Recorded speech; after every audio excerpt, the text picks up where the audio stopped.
Nilesh, welcome to the podcast. Thanks for having me, Andy. Yeah, it's great to have you on. It's nice to see you again. We've been lucky enough to do a bit of work for each other, a bit of reciprocal workshops. I was lucky enough to deliver a talk to your brilliant medical students on my favourite subject, being alcohol free, and all the wonders and benefits of being alcohol free, which is a topic I could talk about forever and a day. And I do thank you and all your students for their lovely gift of a book, which for me is really heartfelt. As you can see, anyone that's watching this in the backdrop, I'm such a book nerd, worm, whatever you want to call it, that was a really special gift. So thank you. And equally, you were good enough to deliver a workshop to our ongoing self-development community, the Mind and Body Gym, which was brilliant. It's been one of our favourite workshops that we've delivered, all on lifestyle medicine. So as soon as I heard that workshop, I thought, I've got to get Nilesh on the podcast to talk about two things predominantly. One, maybe to tell a bit of your story behind the story, because it's fascinating in all the twists and turns that have led you to what you now do as a lifestyle medical practitioner and high performance coach. But equally, when we get to that part of the story, to dive a bit deeper into lifestyle medicine, because I think it's something that our listeners would be really interested in knowing more about. So I thought if we start sort of at the beginning, the first call to adventure, what was it that brought you to the vocation, I guess, that is a medical practitioner?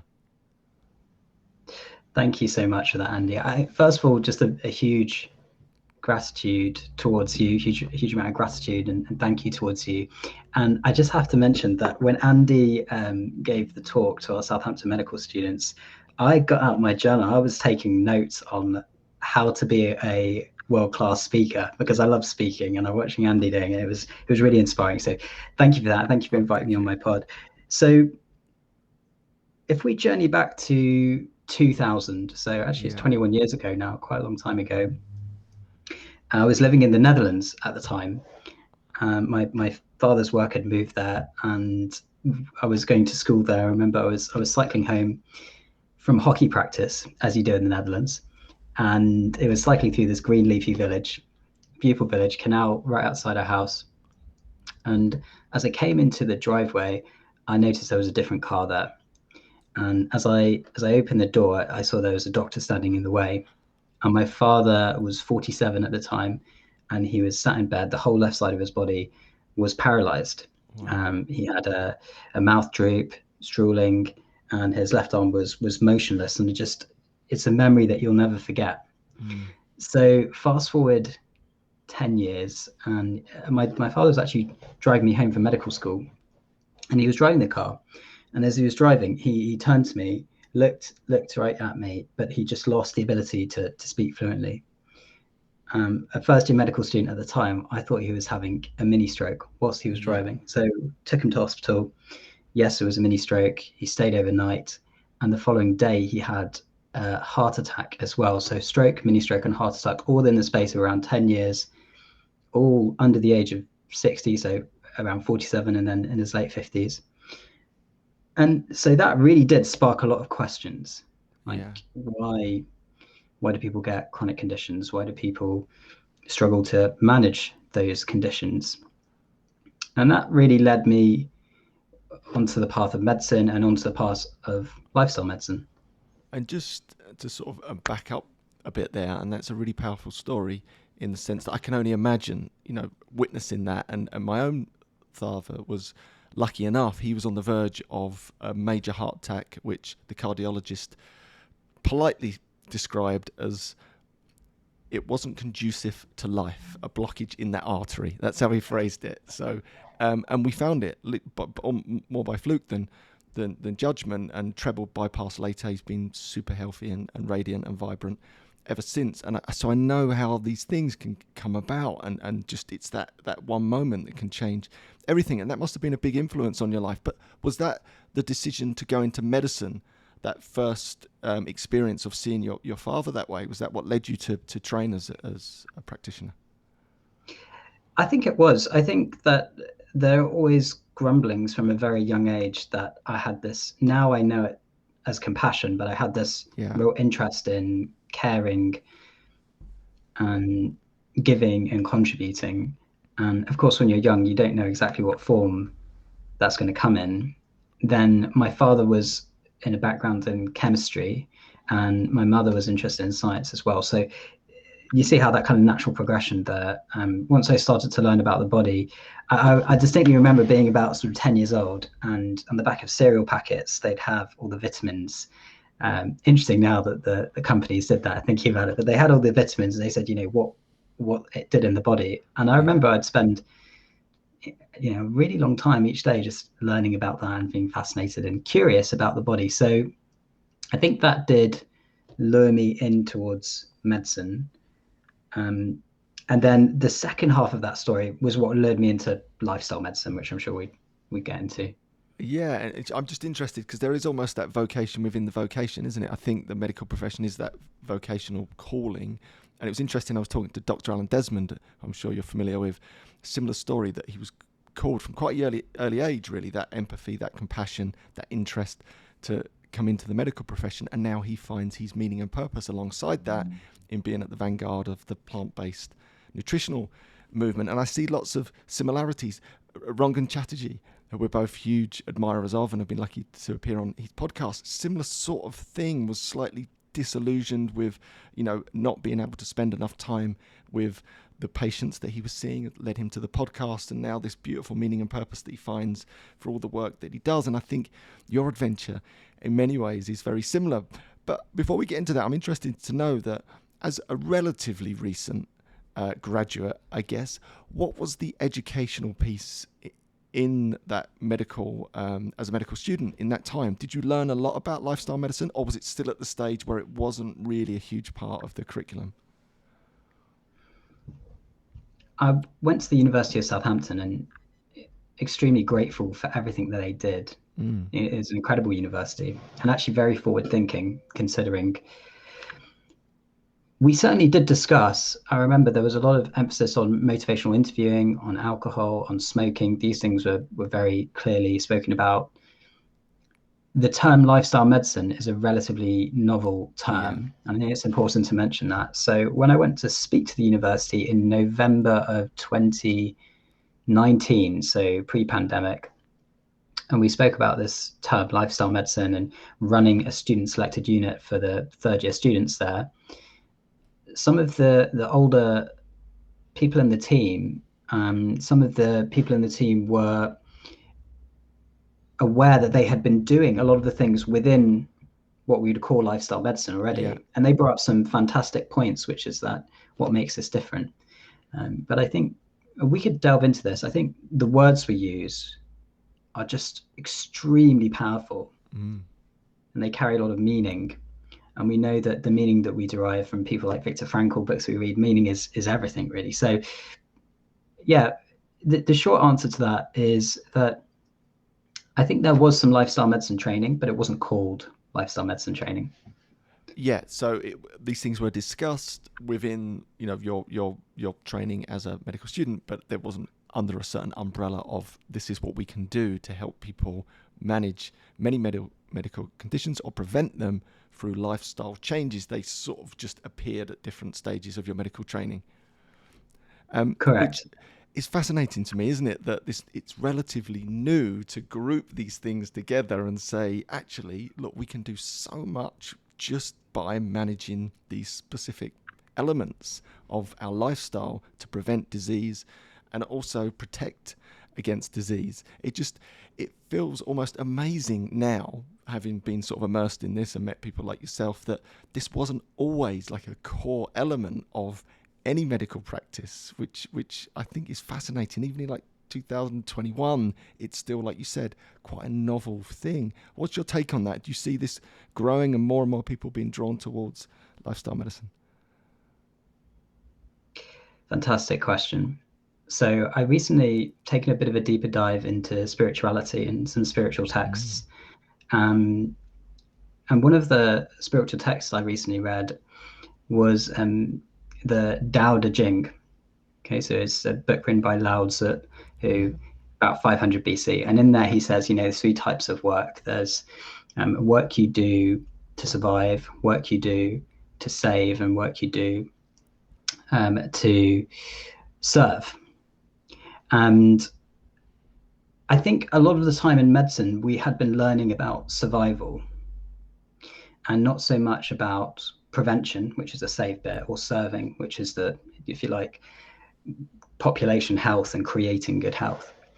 And I don't think that's anyone's fault. I think that's just a sign of the times and what was required at the time when the schools were set up, what the problems that people were facing were. And of course, education, just like the world, and like Peter Diamandis would say, the future is faster than you think. Things move lightning speed. Yeah. So I think an understanding is very, very important. Something that I feel is very important, and it's part of compassion, is understanding. I've sat on both sides. I sit in the wellness space, but also in the doctor space, and I can see it from both sides. So yes, I think the med schools were set up for a survival type learning, and that makes sense, because the first thing we want to do is make sure that people can survive. So acute care was fantastically well taught, and you see the processes set up in hospitals. What we can do for people in intensive care is unprecedented. In this, at this time, it's fantastic what we're able to do. I hope that answers your question. Does that make sense? Yeah, because it's interesting, because it feels like there's some parallels with positive psychology in many ways. Like traditional psychology evolved out of pathology and helping -5s become zeros, which makes perfect sense, because people are in pain or they're suffering, and if you can ease that suffering, just like in the medical profession, that if we can help people that are sick. But in some ways it was sort of almost overlooked a little bit, because there was such a need to help people cure the sick or help the -5s to flats, that there wasn't actually that focus on, what about the +2s? How do we make them +5s? Or the +5s, how do we make those +8s? And I guess that's how positive psychology's evolved over the last 30 odd years. And it feels like lifestyle medicine is now sort of catching up a little bit to that, to go, actually, there's another way to look at this. We're brilliant at what we do in terms of helping people recover or, deal with sickness. But what about this new element? What about we look at turning our +2s into 5s and our 5s into 7s, and actually using lifestyle as a tool to protect and help create flourishing, vibrant individuals? I think that's beautiful. Yeah, no, I completely, and that really aligns with Martin Seligman's work, right? Flourish is a term that he uses again and again. I'm a huge fan of his work. I know that you will be too. Slight correction on that book that I mentioned. Actually, it was the Go Giver book, which is another fantastic book, who identifies those survive, save, and serve. Yeah, no, I completely see that. I think we need the shift from just trying to fight fires, to survive, to living and thriving. You will have heard these terms again and again, but I think people must understand that darkness is just an absence of light. And that is exactly what the positive psychology movement teaches us. That's what lifestyle medicine teaches us. The brighter we shine our lights, the less darkness there is, whether that's in health, whether that's in relationships. It's all on this premise that if you engage in daily habits that create health, that promote health and move you forward, that build in and broad your way of thinking, like the positive psychology theories would say, then there's also this beautiful, one of our other friends, David Hamilton, speaks about this beautiful ripple effect. And I think that's really, and definitely something you've created with 1 Year No Beer, in that you improve one person's life, they improve 5 people's life, and it just spreads out and out and out. And so we're sitting there fighting fires, but if you, like you say, help people flourish, and then they serve others, show them the way. And it's back to that old age page, teach a man, give a man a fish, he eats for a day, teach a man to fish. And of course, it lasts a lifetime. So yeah, I completely agree with that. I completely agree with the shift of focus onto flourish. But let me ask you a question. What do you think the biggest challenge is, Andy, with shifting that focus in the wellness industry from, or the health industry, from survival to flourishing? I think you sort of touched on it there. As you was talking, I was thinking myself, what's really powerful about that is that we feel powerless around medicine, for example, in the sense that I don't really know what to recommend or how to talk to people about medicine or pills or operations. But what I can talk about with real confidence is taking a break from alcohol, or what I can talk about is moving your body. And so can most lay people. They feel comfortable to talk about those things. So I think that's what's powerful about lifestyle medicine, is that you get it, you understand it. It's not a pill, it's not an operation, it's not a procedure that is completely over your head. It's like, Yeah. if you optimize your sleep, do you know what? It's pretty cool, but I feel a bit better. I've got more momentum in my life. I seem to be a bit happier. I'm more productive. Like, people can go and promote that for you. That's the really empowering thing. And you spoke about that ripple effect and the wonderful David Hamilton. And it's so true. And I think that's how it spreads outwards, that the more people actually embrace, I guess, lifestyle medicine or the elements within, and we'll get to those in a second, it empowers them to share it with other people, either directly or indirectly. Because I think indirectly is really powerful, in the sense that if you're showing up and your skin's glowing and your eyes are bright and your physique's optimized and you're more positive, that flows to the people that you love and who they love and who they love. And I always quote that brilliant research from Nicholas Christakis, who did the network research about how emotions flow through networks and habits flow through networks, and found that on the negative side, but it works on the positive side, but I always use this flip side because I think it really brings it home, that if someone in your immediate circle becomes obese, the chance of you becoming obese goes up by 45%. But if one of their friends becomes obese, it still jumps by 25%. And if one of their friends,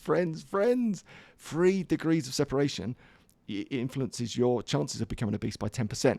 But let's pause the negative, flip that to the positive. It's the same, like, flow out, whether that's positive emotions, whether that's taking a break from alcohol, whether that's stopping smoking, whether that's moving your body.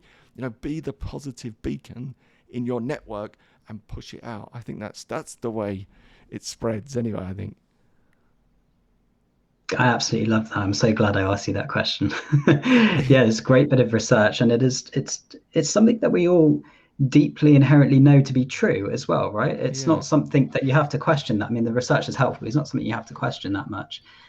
One sort of objection or problem, I think it's good to speak about the objections, because I know some people will listen to this and be going, yeah, but I'm glowing and my dad is still struggling with his health, and why doesn't he get better? And as I shared with you, I know that story very well. And I think it's important to just speak a little bit about the difference between empathy and compassion, and how they have different brain signatures, and how sometimes the people that we often hear that can feel drained by trying to help other people. And I know this is a big problem in the health industry, in the wellness industry, in the coaching industry.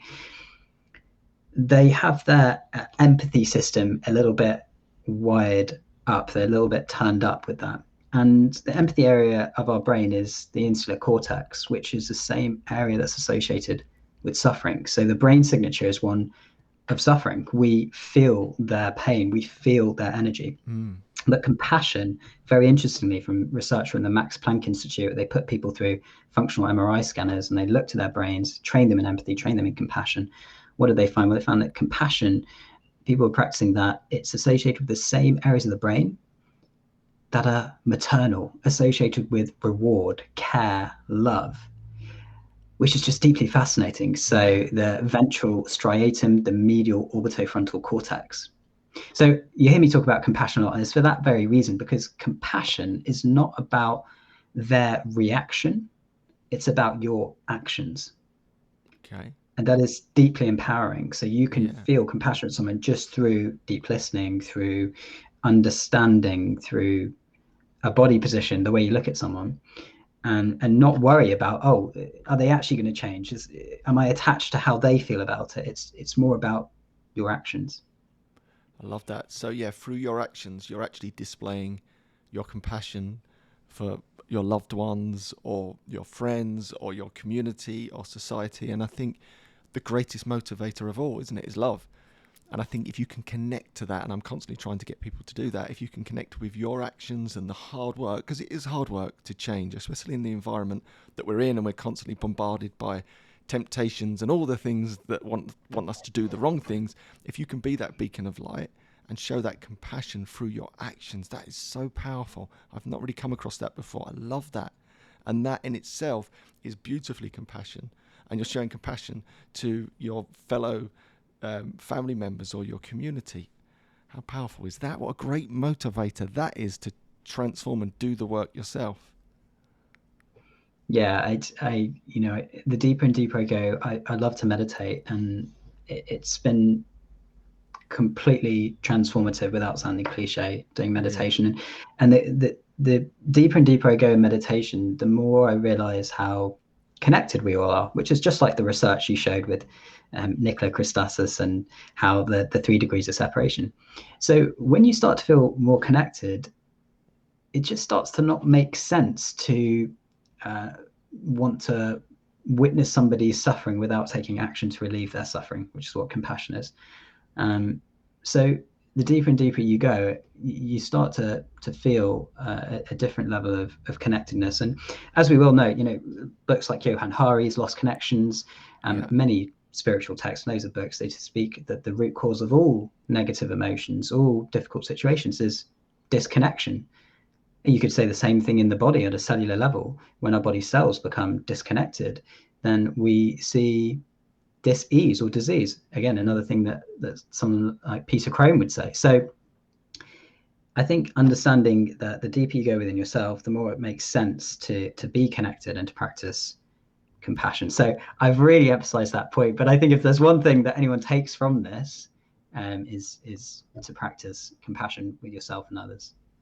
Yeah, and this is exactly why I wanted you to come on the show, because these are really important things. They're not like the obvious tip, like try and sleep a bit better. It's actually a bit deeper than that, isn't it? It's like express your compassion for others by looking after yourself. And I think I do lots of work in the world of self-development as well. And even that term, it always feels a bit like, oh, it's just for me. It's a bit narcissistic. It's a bit selfish. And I'm always trying to break down that stigma, because my belief is, and it aligns with what you've just said, that the most compassionate thing, the best thing that you can do for your loved ones and other people is to develop yourself, because then you push out all of those good vibes and those good habits and that positivity to the people that you love. So I think that is absolutely spot on as a wonderful tool or technique or tip, almost, just to take away from this podcast, is to express your compassion for others through your actions.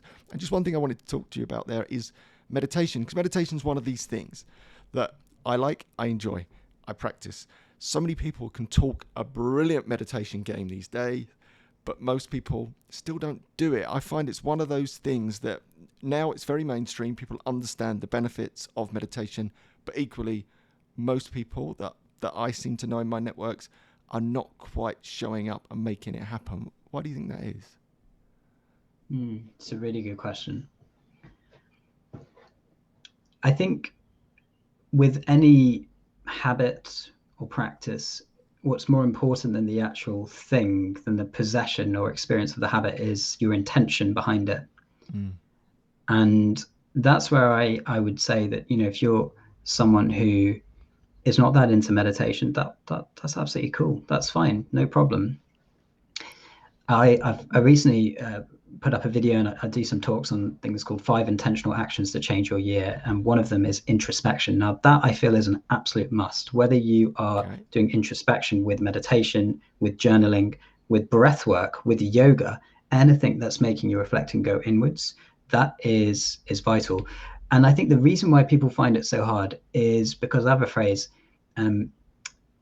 meditating requires you to be aware of yourself, be honest with yourself, and very often that's a painful experience to start with.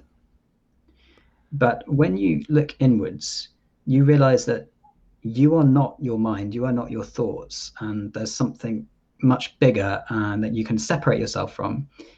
And when you do that, that is extremely liberating. I can't tell you how liberating it is. You see things completely differently. The trees look greener. You're able to enjoy washing up. I remember I used to sit and wash up, and I used to sit and dream and think, no one enjoys washing the day I just don't have to wash up is going to be amazing. And I used to just think like what's missing in my life. And now I love washing up. And can you come around my house, because our dishwasher's just broken? I'm not joking. It's actually broken. I'm gonna have to get you around. I can't say that's the same for every household job, by the way, but certainly with washing up, I find that there's a phrase in meditative practices which is, before enlightenment, I used to carry water and chop wood. And after enlightenment, I now carry water and chop wood. So the idea of that is just to say that our problems don't go away, but how we perceive them and view them does. So it's painful to go inwards. It's painful to be honest with yourself. And often people have an association, a meaning that pain is bad.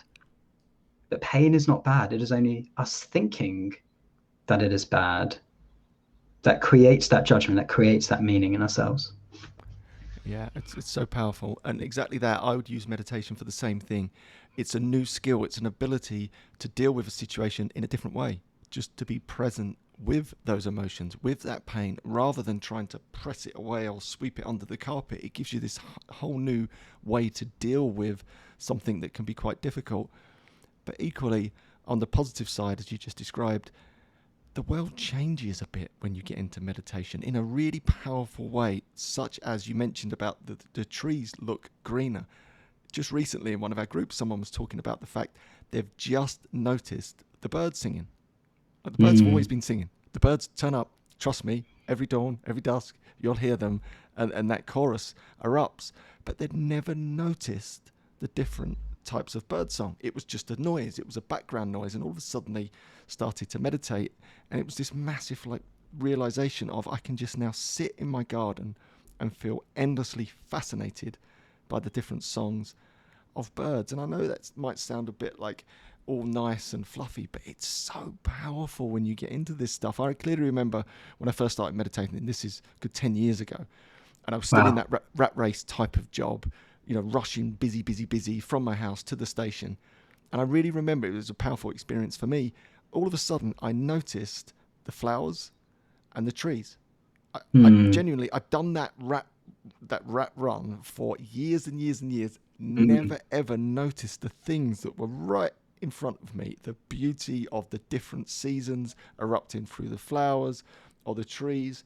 And again, it sounds a little bit, but it's a beautiful thing. You just turn, like you said, from chopping wood into chopping wood, but it's a different experience now. And I think these are the things that people miss when they meditate. They think it's all about the benefits of, relaxing or de-stressing. It's way deeper than that. And you spoke about going levels deeper and realizing that we were connected. I think it's an experience that people should come back to and keep exploring outside of the really obvious. I love Headspace. I love Calm, those apps, and they're wonderful ways to train the habit of meditation. But there's a bit more to it than me. There's more to it than the apps is the point. I'd recommend people explore it. There's a nice book, How to Find Peace in a Frantic World by Dr. Mark Williamson, I think is a lovely book. I don't know if you've got any books that you'd recommend on meditation, but I'd implore people to explore it in more depth. Yeah, like I say, one thing that meditation's really brought so much clarity and a simplicity in mind, which is the following point. No matter what you want in life, whether it's a new house, a new car, a new relationship, it is not the actual physical thing that we truly desire, but it is the emotion that comes with that thing. And everything that we do, all actions we take, is training for our mind. So every day when you wake up and we flick on and the news is there and it is giving you these terrible emotions of stress, anxiety, lack, etc., we're training our mind in that. And I'm not saying that to say that it's intentional. We shouldn't be held accountable for what we're not aware of. And that's the beauty of meditation. You start to become very in tune with your feelings. And when you start to become in tune with your feelings, certain things don't make sense anymore. Like, it doesn't make sense to be combative or to be as defensive. And, this happens over a long period of time. I'm not saying it happens straight away. So yes, I would recommend. I started with Headspace, then Calm, and as often the way, my wife is the one that sort of slightly got me into it, and now I've really taken it a lot more as part of a daily practice. But I actually explored the Silver method, which is quite interesting and it's quite different in a lot of ways. And it came by this premise back in 2020. I was going through a lot of challenges, and end of 2019, 2020 challenges with my son, actually, with my son's development. He was really struggling with his speech, eye contact, responsiveness. I don't know if there are any people out there who are parents of children who had that going on, but it was a very painful experience watching a child go through that. And I knew I needed to switch out of a judging mindset, a fixed mindset. In some ways, I was in a bit of a victim mindset as well, where I thought I was the only one who was suffering from this. And so I started to make a commitment that if something felt a little uncomfortable, I would at least explore it. And I read a lot of books, which I looked at the titles and thought, oh my God, that feels uncomfortable. I can't read that. Or I listened to the Silva Method, a method by Jose Silva, and some of the stuff in there with my logical medical hat on, I was like, oh, I'm not sure about this. But some of the techniques from there I use every day now, and it's been hugely beneficial. Can you say what they are and what the Silva technique is? I haven't heard of that. Yeah. So Jose Silva, so people say, is meditation based out of India or China? Well, this meditation is based out of Mexico, Tex-Mex, okay. Texas. He was very interestingly, he was an engineer, I think, Jose Silva, and he started to notice that a radio engineer, when he reduced the resistance of radios, that they had a much improved functioning, and he thought, oh well, the brain's surely electricity, so what happens if we kind of just dampen down some of that high frequency electricity? As we know now, we can stick electrodes on the brain, and there's 4 different brain frequencies. There's a little more, but beta, which is the waking state, high frequency. Then you move down into alpha states, a bit slower. Wellness is what you get to with a feeling of well-being, and that's what you get to with meditation a lot of the time. And as you go deeper, theta, and then even deeper, delta, which is deep sleep, which is actually what helps us restore our bodies every day.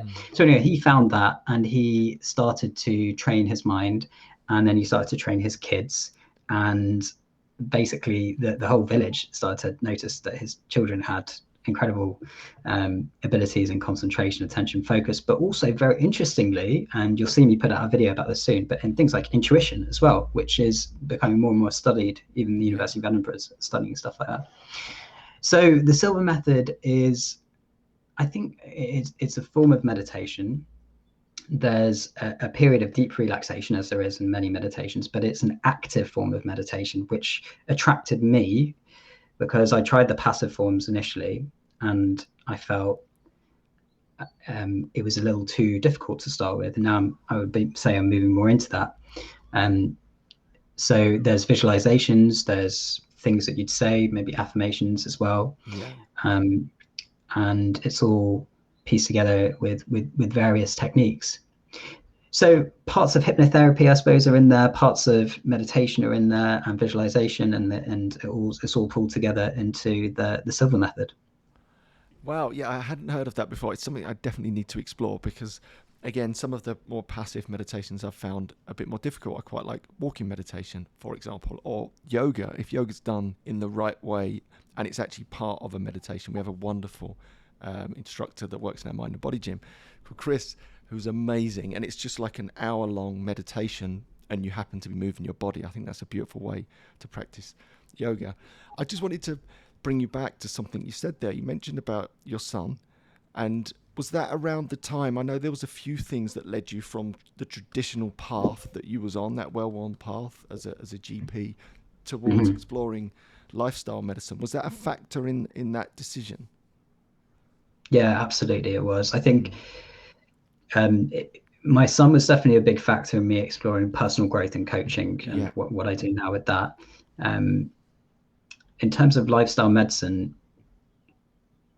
it was, the story goes that I was finishing my GP training, and I would drive through this beautiful leafy village in Hampshire called Romsey, and I used to think in my head, oh, I'd love to be a GP there. And lo and behold, call it synchronicity, call it what you will, a job came up. My friend showed me the job interview, went for a locum interview. Wow. Completely luckily got offered to buy into a medical practice at the age of 27, straight out of GP training, when I went for a temporary job interview there. And I always wanted to become a GP partner, have a role in managing the surgery and the business element of it, as well as the clinical element. So I thought, as you do, what the heck, I'll go for it. But at 27, I had a new job, a new house, a new baby. I had this contract that said that you will have a job for the next 38 years unless you die, or unless you have, unless you do something really seriously incorrect. Yeah. And that brings up a lot of existential questions, right, Andy? I mean, you've been through that in your job, where you just have this stuff and you start to go, is this all there is? What else is there? What is this really what I want?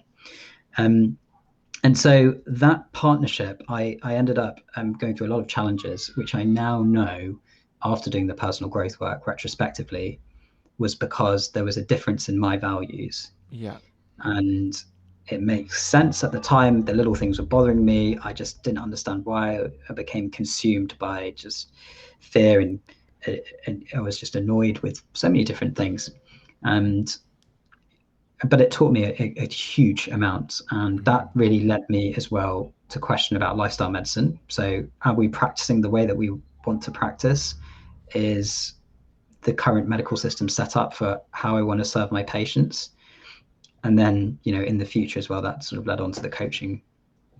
Yeah, I mean, there's so much in what you just said there for me, because there is the whole element of, we're talking about autonomy at the moment. I'm sure you're familiar with the Whitehall studies and how autonomy, we're talking about this in the Mind Body Gym at the moment, that lack of autonomy, that sense that you're trapped, the sense that you can't, you have no volition, it doesn't matter what you do, you're stuck. I think many people have experienced that in their life, is awful for your physical health. And that's what they discovered in the Whitehall studies, which was basically in the civil service. And they went up all the layers to the top of the tree, as it were, assuming that those people at the top would suffer the most because they had the most pressure and they had to deal with all the big decisions.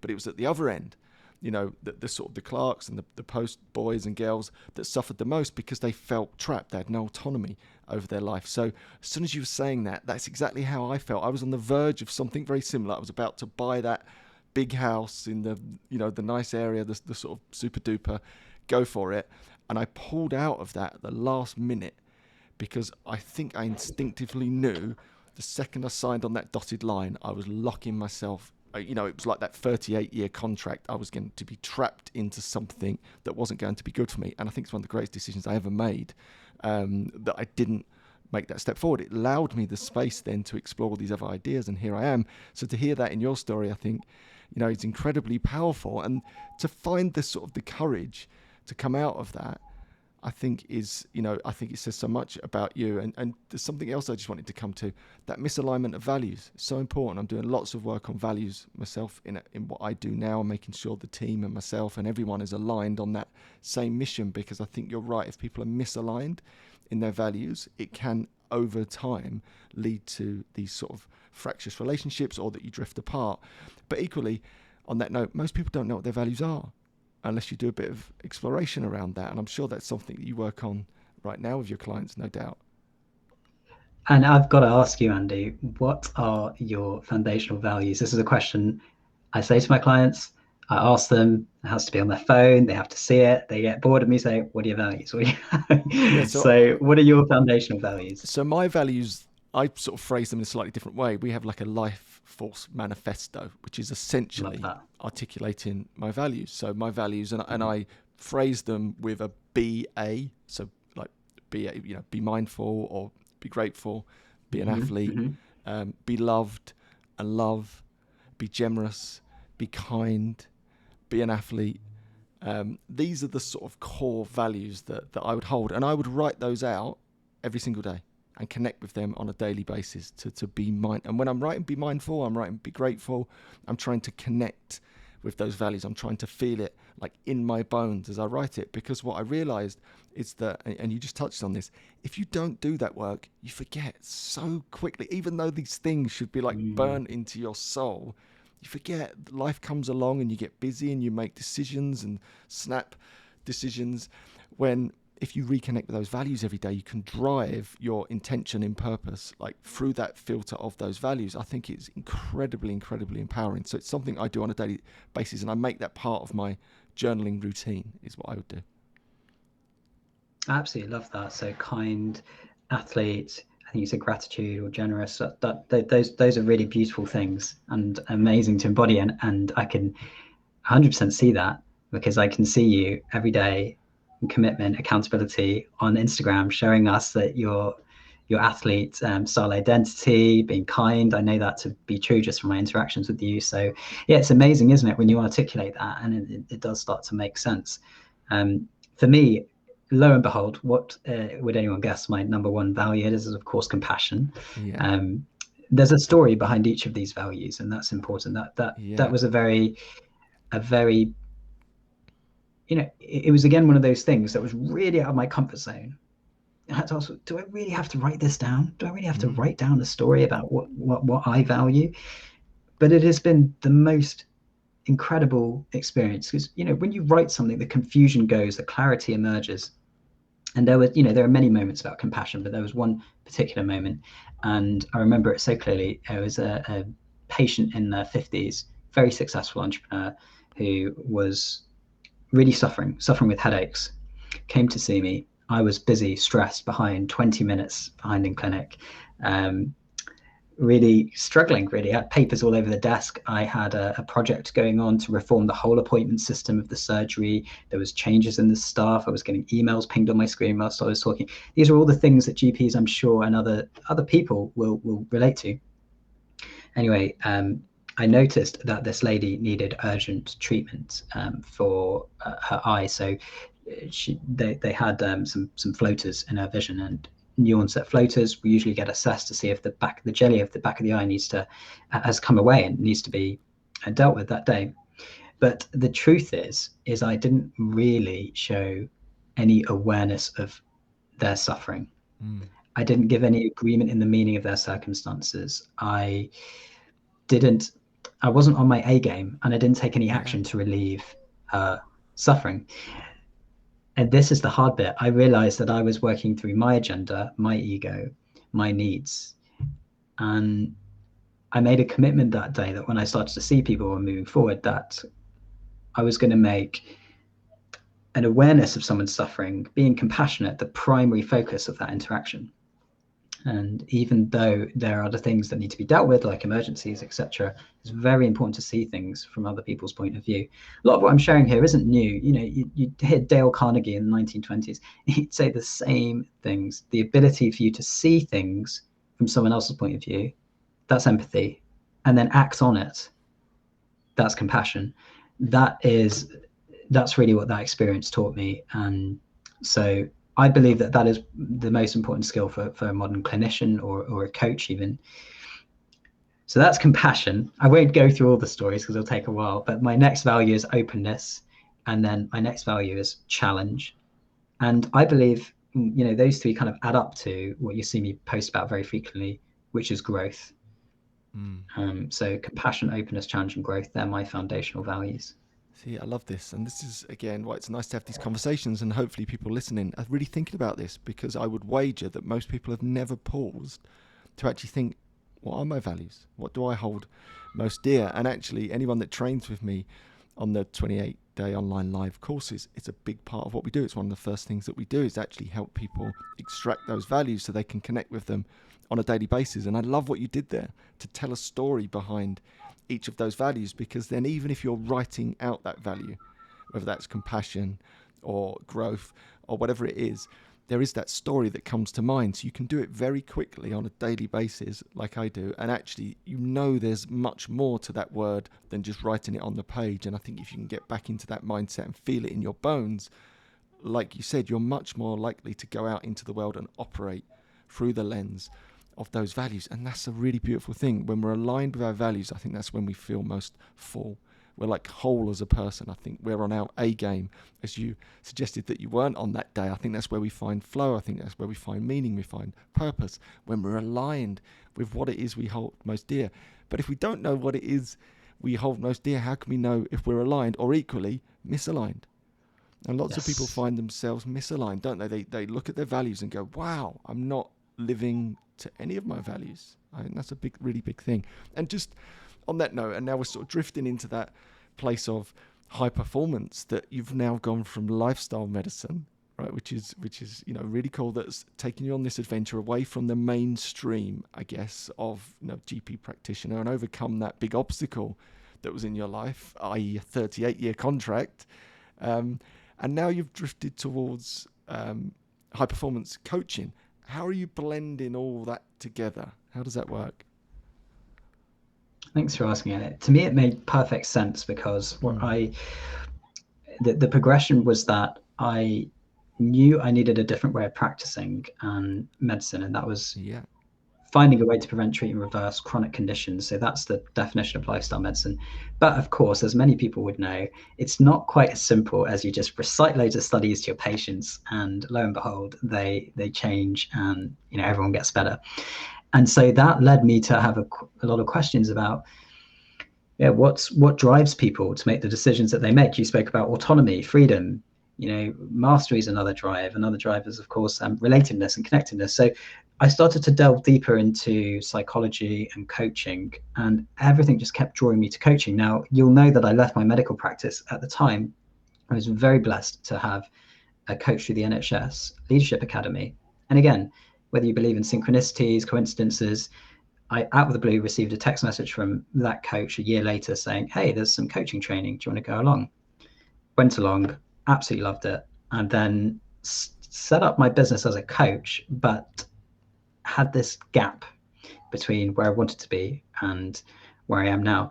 And I stumbled across the High Performance Institute, which was the first sort of science-backed program with the world's largest study, most extensive study on high performers. So 1.6 million surveys, 190 countries, over 70,000 recorded sessions with data on each of those. And my logical medical brain was like, oh, I like that. I like the data in there.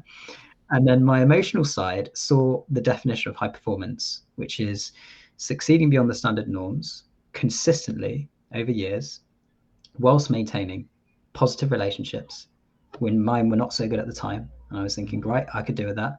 Life satisfaction, mine was not so good at the time as well. I could do with improving that. And well-being, that one I'd taken care of a little bit with lifestyle medicine. So it all just made sense to me at that stage. I thought, well, this is everything that I've been interested in. It aligns with my values. It allows me to be more autonomous. I think in the medical field, it is quite difficult to be autonomous and practice with freedom. And so in the coaching space, it is much easier to do that. So that's what led me to high performance. And now if I was to sum up what I do, people say, oh, what do you do? Is if I was to sum up what I do in one sentence, it's I help compassionate entrepreneurs reach their highest potential without sacrificing their freedom. Wow.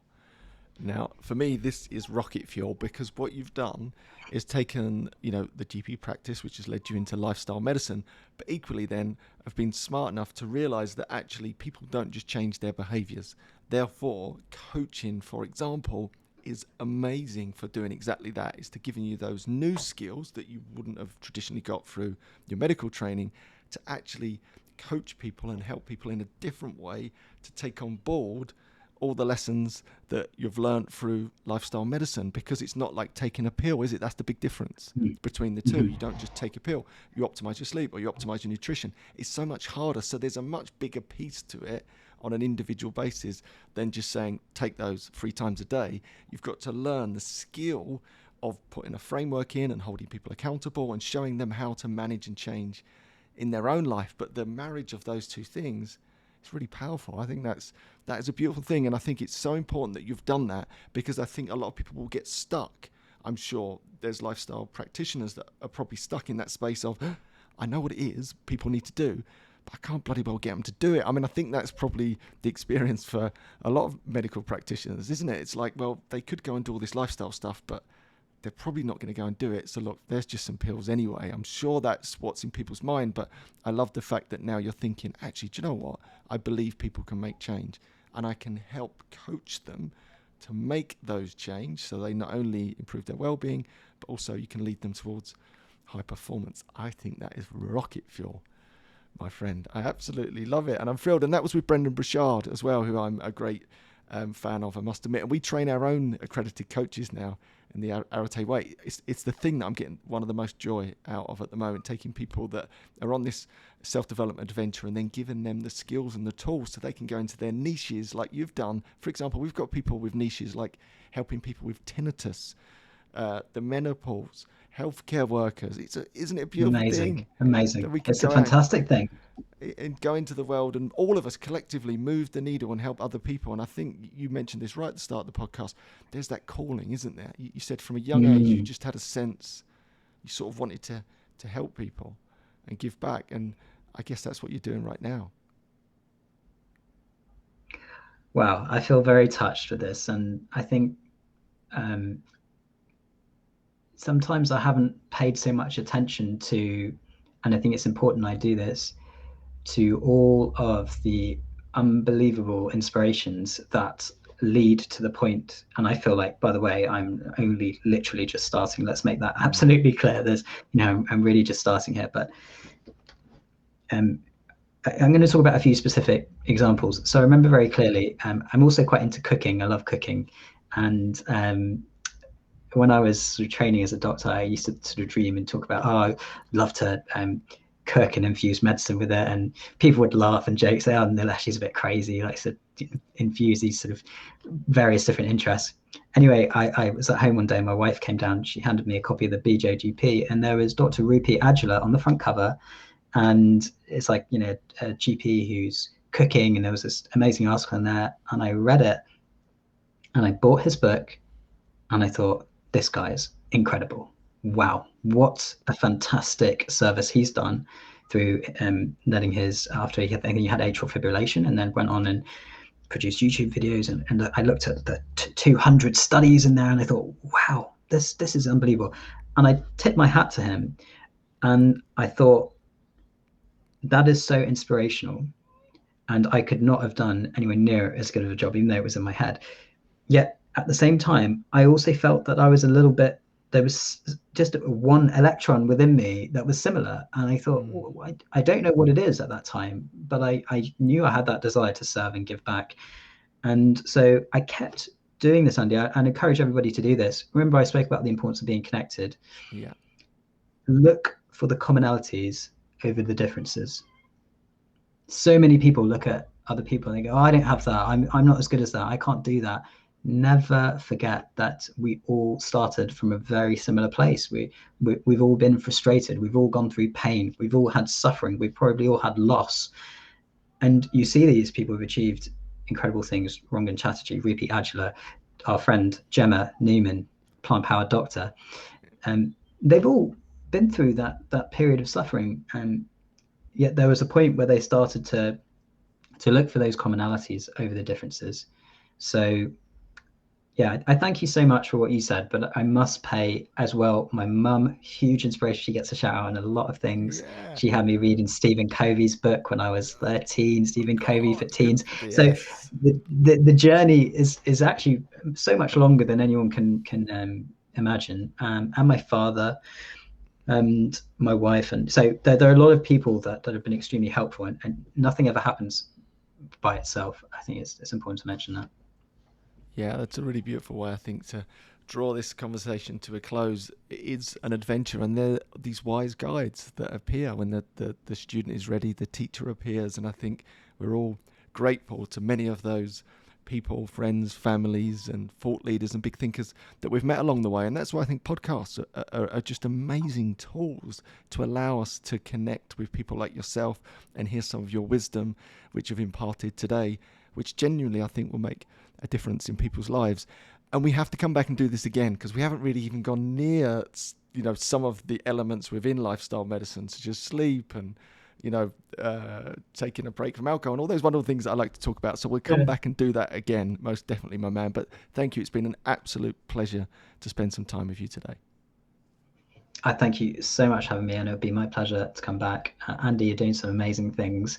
Just a little word in your ARIT coaches. I've been following a lot of them, and I see what they're doing, and that's also brought a big smile to my face, seeing that we've just got so many advocates out there spreading light, spreading goodness. So thank you for that. And believe in growth, everybody. Make sure you believe in growth no matter what you do. There we go. Believe in growth. We'll leave it there. I'll see you again soon. Take care.